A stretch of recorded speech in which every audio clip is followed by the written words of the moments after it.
Hey everybody, how's it going? Just catching up on some of these. My volume wasn't working at first, so it wouldn't let me go live right away. But getting towards what it looks like for getting your big final papers. Um, week 11 and week 14. So we're getting beyond the second half. Um, and it's been a little crazy, but um, I know that there was a few of you left that wanted to lead a group. So let me get to that in groups.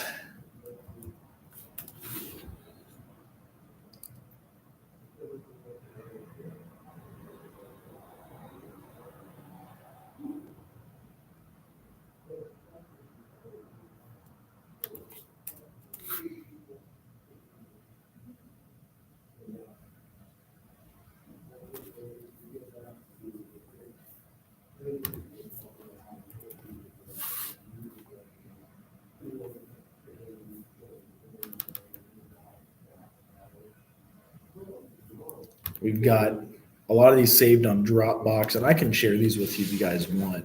Um, oh, let's see here.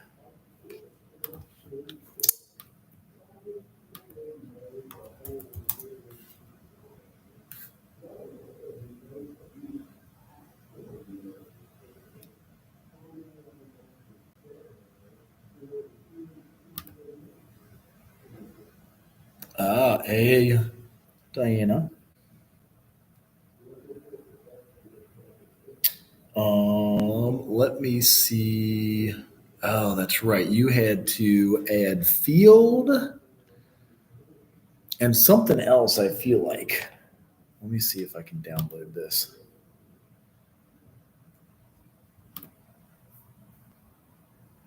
There it goes. Yay. All right, I'm going to download it. Um,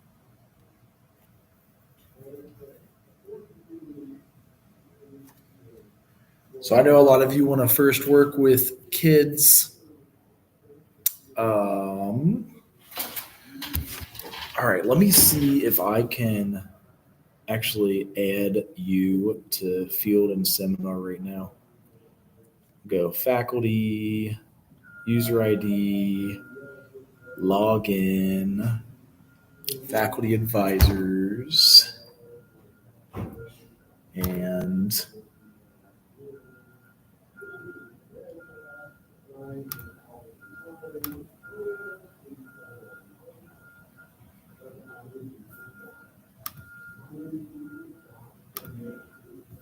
downloads. That's where I need to be. There we go. Okay. I want to play this in the background, but I'm going to maybe just need your.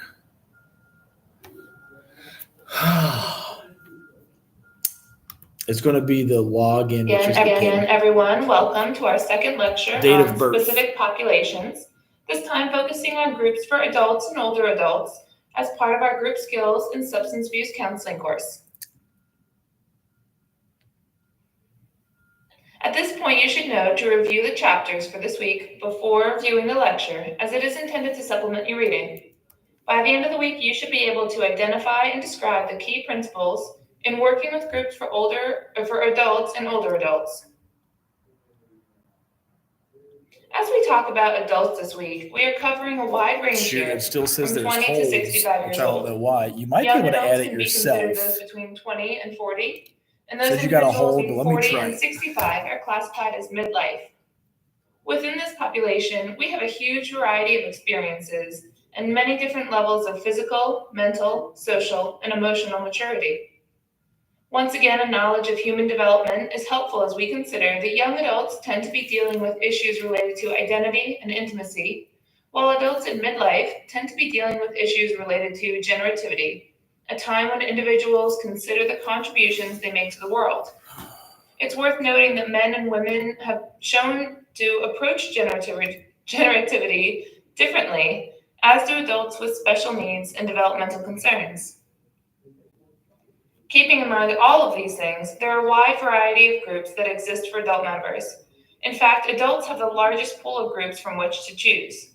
Adults may participate in work and task groups as part of their job, What's your phone number? I could call real or fast community to activities. see if we can figure out As the you view the whole. lecture, you may be able to think about the big groups in which you are a member, and chances are, if we were to take a poll, the responses would vary from task groups to psychotherapy groups and everything in between. Setting up groups for adults demands attention to the themes and needs of the members of the group. We'll look at a few different examples of groups for adults on the next slide, and we'll soon see that variety is too great for us to draw any simple conclusions on an appropriate size or other specifications for groups for this population. The size depends on the type of group, the purpose, the setting, etc. Instead, as I mentioned, themes and needs are a helpful way to frame the discussion.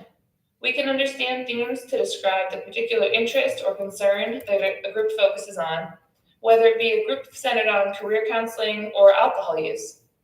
In order to be effective for members, the topics in theme-based groups must reflect the real-world situations and stay connected to teaching life skills or lessons related to that subject area. Member needs are the second important consideration when conceptualizing groups for adults. You must consider what are the potential barriers or challenges that members face. Regardless of themes and needs, however, all groups that serve adults must be clear regarding their purpose, membership criteria, rules, and expectations, as well as being sensitive to legal, ethical, and multicultural issues. When working with adults, the role of the leader also varies according to group type, membership, and format. Some leaders, for instance, those providing leadership for psychoeducational groups, whose purpose is to impart information or facilitate skill building, must plan carefully what they're going to do and structure their groups accordingly. In a counseling or psychotherapy group, however, leaders tend to be guided by their theoretical orientation, and leaders might approach the same group scenario in different ways based on the counseling theory that they endorse. Certain agencies may adopt a specific approach to working with clients, for instance, cognitive behavioral theory, and the theory and research for this approach are what guides the leader in developing and implementing the group. We've already explored the skills that leaders use in their work, and before beginning a group for adults, leaders will want to review these skills and make sure that they have mastered them.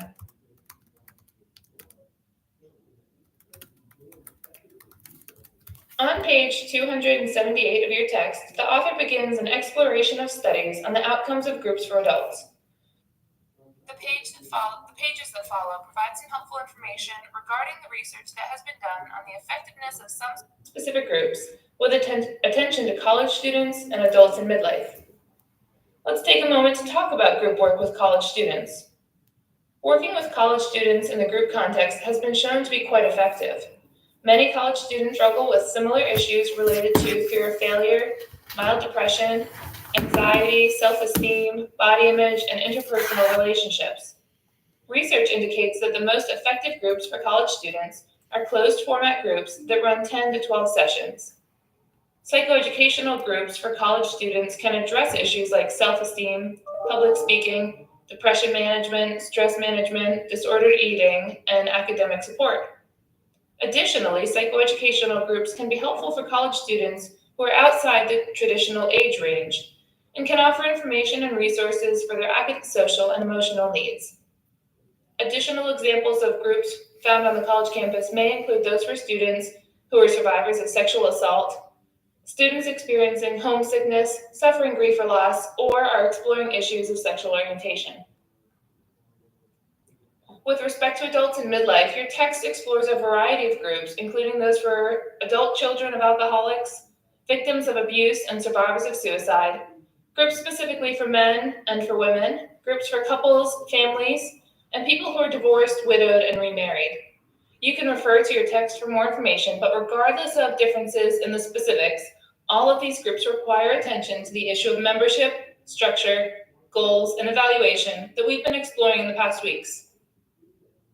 The The strengths and limitations for working with adults should be familiar to you from previous readings and lectures. Some of the strengths include the cost effectiveness of having 1 or 2 group leaders working with people during a single time frame.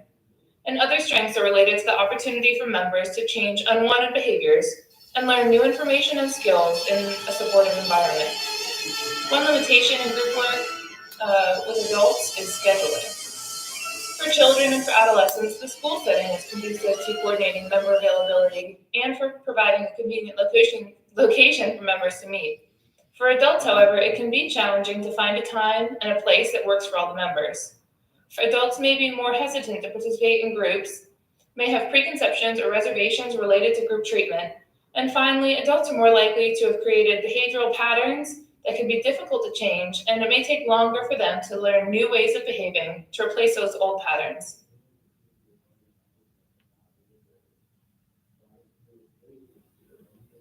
As we move now to look at our final population, older adults, we actually enter our largest span, ranging from mid-60s all the way to 120 years of age. Older adults have not always received the attention that they deserve, and it's worth noting that this is a population that's growing. Mental health services are also growing to meet the needs of the population, but myths and stereotypes still threaten the services that older adults receive. Ageism, which is discrimination against older people, can lead to an attitude bias against working with older adults, despite the fact that older adults are often excellent candidates for service, especially group work. And psychoeducational groups may have great benefits for older adults who can experience problems associated with limited socialization and interpersonal activities, and can provide an opportunity for connection. Organizations like the AARP and the Grey Panthers provide groups that focus on issues dealing with universal health care, jobs with a living wage, and affordable housing. The groups can provide both meaning and service for older adults. Another example of psychoeducational groups for older adults exists for those who are not as physically able and require long-term care. Long-term care facilities may offer groups that are kept to about 8 to 12 members of similar cognitive ability and provide social and cognitive stimulation that can help members maintain a higher state of functioning than if they were without these services. Your authors also address 7 groups of counseling and psychotherapy groups for older adults. You can refer to page 3 to review these groups. Even if you do not intend to work directly with older adults in the future, becoming familiar with these different groups can enable you to provide helpful resources for your clients as they age, or for family members who might benefit from the services. As we think about setting up groups for older adults, you'll notice that with careful thought and consideration, a few important adjustments can increase the effectiveness of working with this population. All groups, the purpose of the group must be clear so that members can make an informed decision regarding participation. For older adults, group leaders should make clear the goals for the group and how members might benefit from participation. Membership criteria and screening procedures must also be clear so that leaders and members are intentional in how the group is formed. The physical environment is also worth mentioning when considering older adults. In all group work, the meeting room should be functional, quiet, and geared towards comfort. With older adults, an ideal location may be on the ground floor and is equipped with upholstered chairs, good lighting, space for wheelchairs, and near a restroom. You may also consider hearing impairment and adjust by keeping the group in a small circle. Scheduling is also important with older adults. Early evening and nights might be difficult for members who don't drive during these hours and prefer to go to bed early. By learning about member schedules, a convenient meeting time can be established and then maintained in order to maximize attendance. A final consideration relates to physical ability. Older adults may be more likely to experience physical disability or sensory impairment, both of which can contribute to social isolation. Including a warm-up activity or some kind of brief informational presentation before the group can help members get comfortable and become familiar with the group's focus for the day. Generally, groups for older adults tend to be smaller in size, about 4 to 8 members, and are encouraged to socialize outside of the group context as a way to help break down social barriers that may serve to isolate them. A few quick words about the role of the leader when working with older adults. Leaders must realize that the pace when working with this population may be a bit slower, and the goals may be more limited than for most other groups. Group leaders must maintain an accepting, patient, and positive attitude, reinforcing change and encouraging participation. On the age and health of members, long-term goals may not be appropriate, and instead leaders can encourage members to develop and strive towards short-term goals and objectives.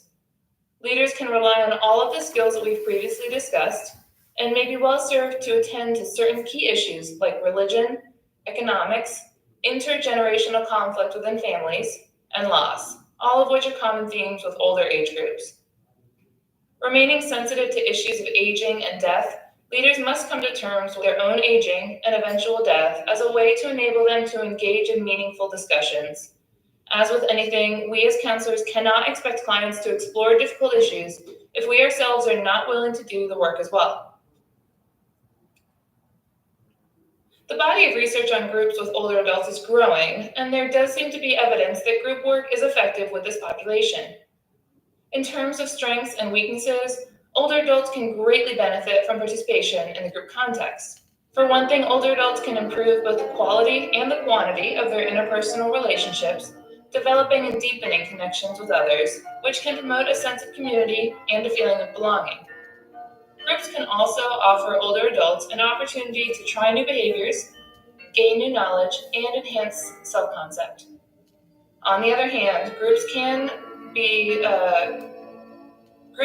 force members to face issues of loss, and although it's true in all groups with older adults may experience the loss of a member either during or shortly after a group ends. Finally, as I mentioned earlier, groups with older adults are often limited to addressing short-term goals.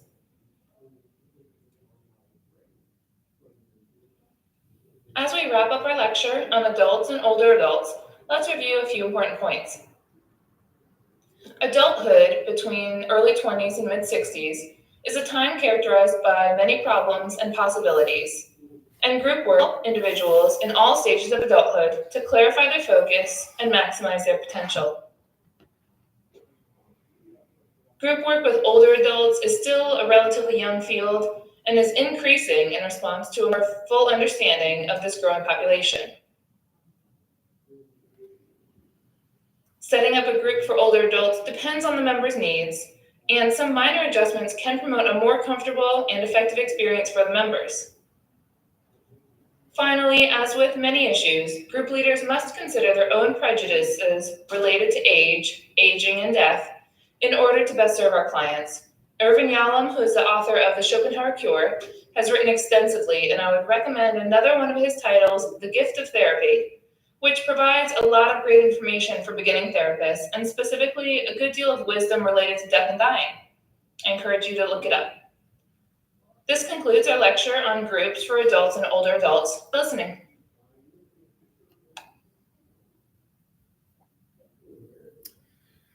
All right, so for those of you that did want to work with older adults and older groups, that one is most specific.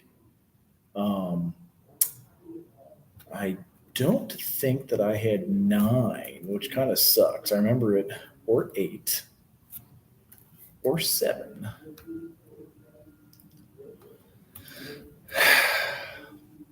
Because we go from storming, norming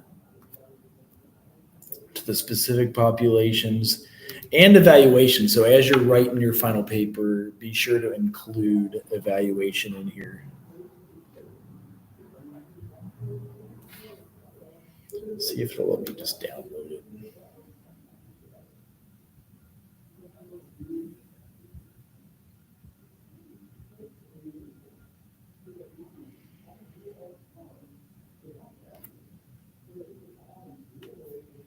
That should work. We'll go into here if it took short enough. They consider it an unconfirmed download.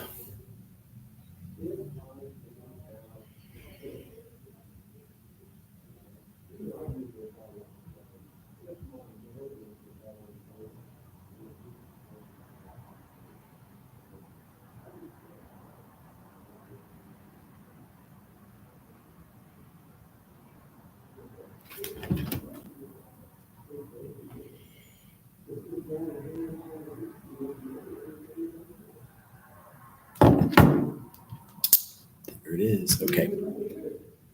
So to make sure we cover this and get you guys ready for your paper, I forget who's leading Friday. So Again, class, and welcome to our lecture on evaluation as part of our group skills and substance abuse counseling course.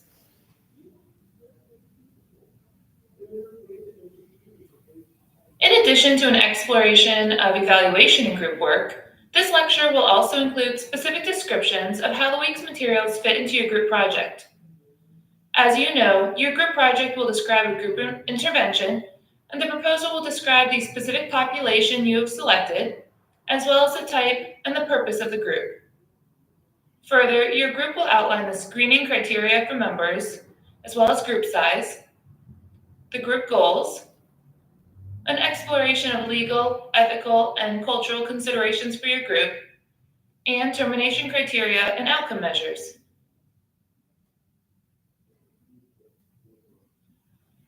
The final portion of your group project will be a member progress update created for a fictional member of the group that you've created. In this progress update, you will describe and summarize a fictional client's behavior within your group based on any information you choose to include. You must describe the client's progress and identify the needs and issues that may require a modification in your treatment plan. This progress report should be written from the perspective of the group leader following the 6th session of the group. Be sure to include initial goals and any modifications based on your report. Please refer to the assignment rating rubric for more information, and be sure to use the document as your primary source as your group puts together the group project. Keep in mind that I'm happy to read and provide feedback on drafts that I receive on or before the date outlined in your syllabus. As we look at the objectives for the week, I want to remind you to review the chapter for the week prior to viewing the lecture, as it's intended to supplement your reading. By the end of this week, you should be able to identify the benefits, evaluation, and steps for incorporating evaluation into the group experience, and identify and describe the necessary components in the development of a treatment update for a group member. So at this point, you should have a pretty good idea of the life of a group, beginning at the point where leaders come up with an idea and design and plan a group, as well as an understanding of the different stages that groups go through and the issues related to leadership and group dynamics, and even a bit about terminating a group. Today, we're going to talk about the big question of how we know the group has worked. Pretty much regardless of your setting, you'll need to have evidence for the effectiveness of what it is you're doing.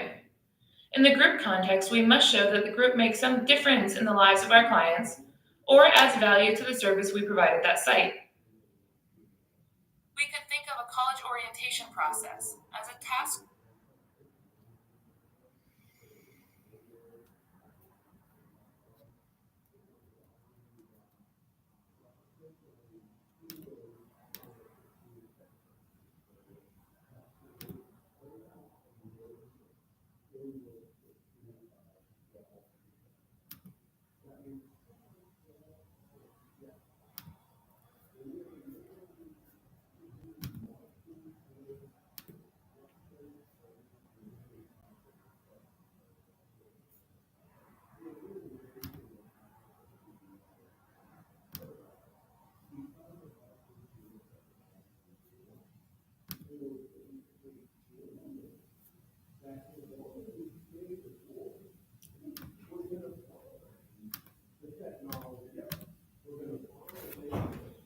The final portion of your group project will be a member progress update created for a fictional member of the group that you've created.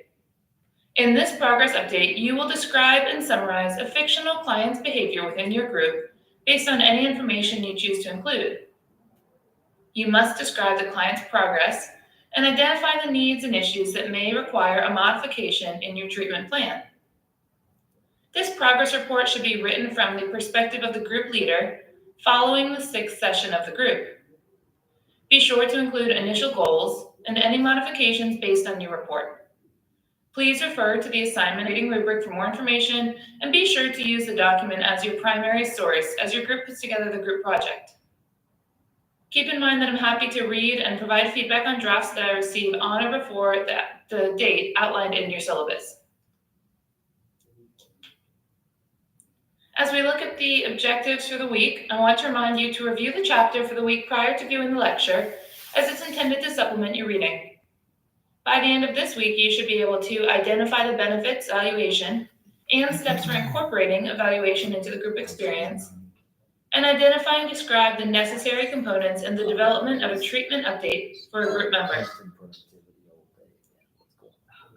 So at this point, you should have a pretty good idea of the life of a group, beginning at the point where leaders come up with an idea and design and plan a group, as well as an understanding of the different stages that groups go through and the issues related to leadership and group dynamics, and even a bit about terming a group. Today, we're going to talk about the big question of how we know the group has worked. Pretty much regardless of your setting, you'll need to have evidence for the effectiveness of what it is you're doing.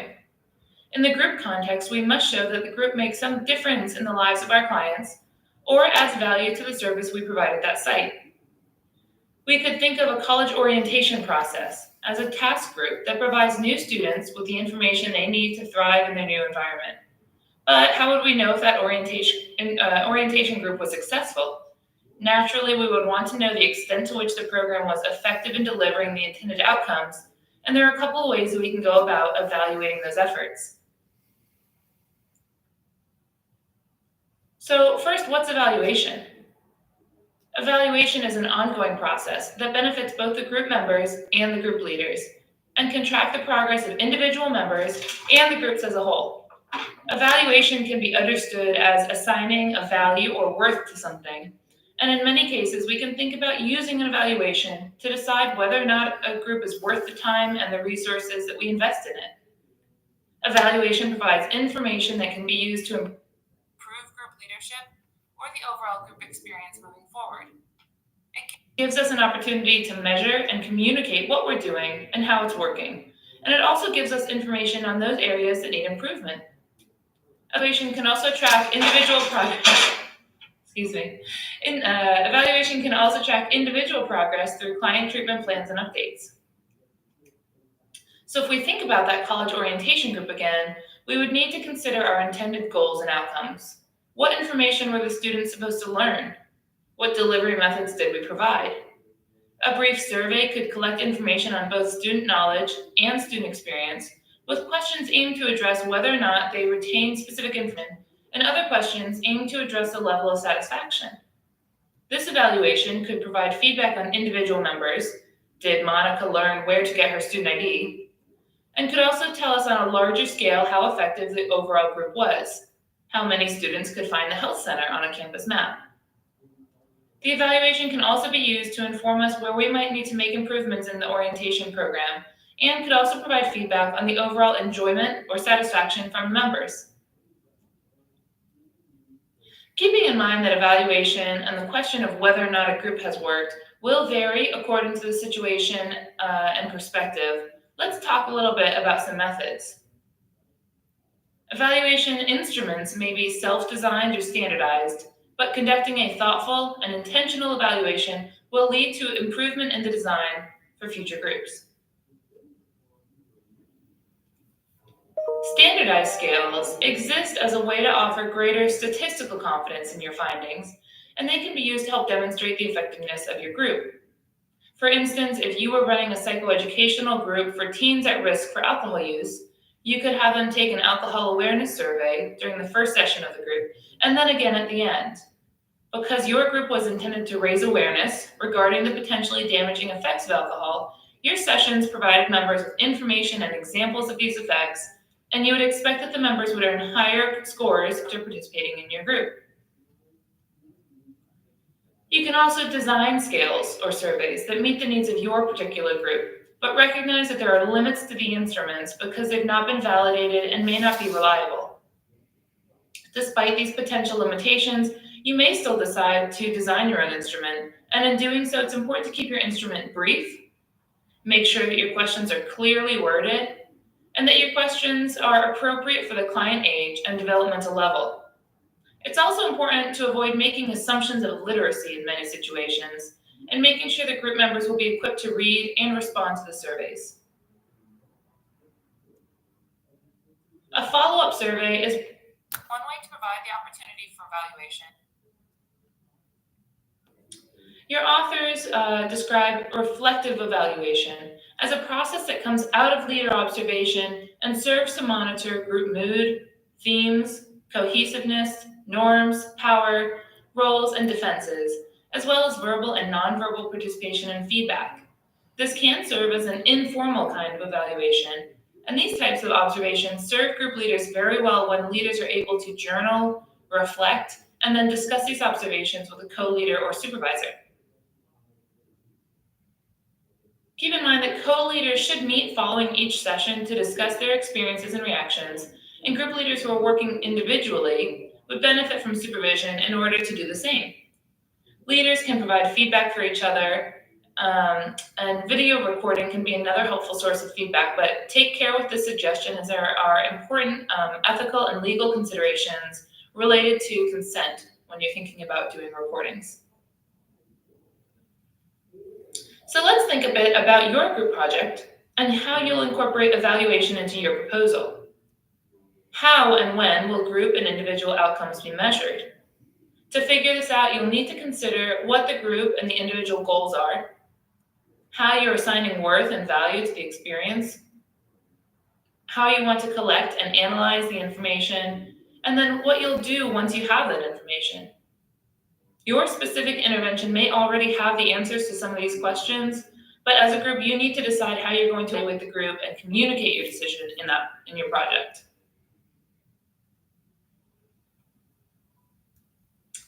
So imagine that you are one of your clients whom you're likely to serve in your proposed group. Write down at least 2 reasons why they're coming to your group. Feel free to pause this or just go ahead and do it as we're talking. So of those 2 reasons why a group member might be coming to the group that you've proposed for your group project, pick one of these and then phrase it now as a vague goal that client might come to your group with. So what is a potential goal that a client might come to your proposed group with? Generally, clients want to feel better, but they may have other goals in groups, communicating better with a spouse, or stopping some kind of problematic behavior. So now what your job to do is to turn this into a SMART goal, but making sure that each of the requirements are satisfied. We want to look at these as we break it down. Is your goal specific? When it comes time to do an update, will the goal be clear enough to gauge any progress for you? As you go through each of these and you look back to the goal that you've created, you'll want to think about modifying that goal so that it does in fact meet these criteria. So the first one being, is your goal specific? Is it measurable? You should know how you'll measure your progress. Maybe there's a certain amount of time, a measurable increase or decrease in a certain behavior, but you want a way to make sure that you can measure progress towards your goal. Is your goal attainable? It's really important that members establish goals that are within their reach, as this promotes self-efficacy and can impact motivation for the client. So you want to go back again, make sure that goal is something that's reasonable, that's attainable, that's within that client's ability. Is your goal relevant? Does it relate to the purpose of the group and the needs of the client? If your client comes in with a goal that doesn't necessarily have anything to do with what your group's promoting, then they're setting themselves up to be in a bad situation because obviously your group will not be able to address that goal if it's not something that's relevant to the time that you'll be spending together. Finally, is your goal time-bound? Are you clear about when you could expect this goal to be achieved? Having that kind of specific time frame helps the goal become real and actionable, because now we have an idea for when it could actually be accomplished. So again, you'll want to go through, use this slide again as you're developing the goals for your group proposal, and make sure that each of your goals hits all 5 of these basic necessities in terms of creating SMART goals.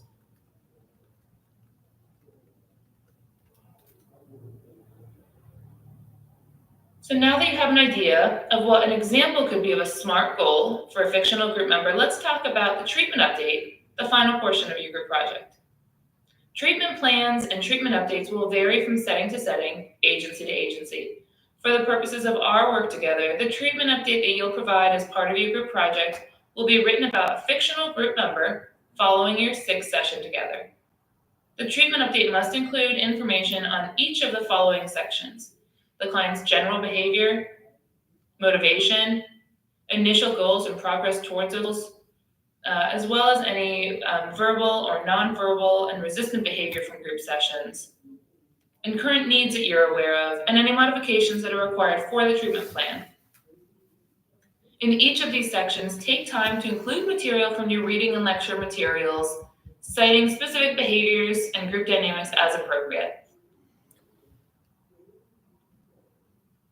So I offer this treatment plan update as a starting point for anyone who might be interested, although I'm happy to accept other formats as well. Just be sure to refer to the group project assignment and grading rubric to be sure that you fulfilled all of the requirements. Here you'll see room to include your group, the date of the treatment update, as well as the date of the first group session and the number of the group sessions. Next, you'll include the presenting concern that brought the member to the group. This can be a brief overview and need not be more than 1 to 3 sentences. Next, you'll want to include the individual goal or goals that the group member designated at the beginning of the group. Make sure that these are SMART goals, and feel free to return to that earlier slide for help creating SMART goals. Indicate the intended completion date and the progress that the member has made toward that goal. Are they on track? Has there been a setback? Did they successfully achieve that goal already? Finally, document any changes to the goal or the completion date for that goal based on the progress update for your goal. The next space contains an opportunity for you as a group leader to include your observations regarding behavior, motivation, participation, and possible resistant behavior. This is where your group may need to refer back to earlier lecture and reading materials in order to incorporate enough course information regarding group dynamics and member behavior. This section of the project is an opportunity to demonstrate your ability to identify and describe client behaviors within a group. Finally, you must describe any current needs that may be present. These could be housing needs or other support issues, and may also include some strategies for meeting these needs. Strategies may be within the group leader's ability, or they may include finding an outside resource to help the client.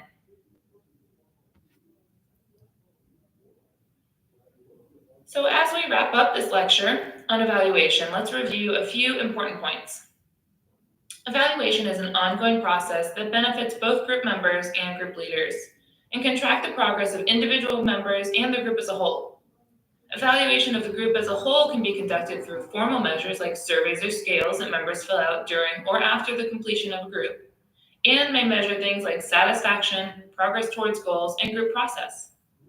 Evaluation can also be done through more informal exercises, like asking for verbal reflection from group members or group co-leaders taking time to reflect on observations and experiences after each session to make notes on significant events or opportunities to improve the group.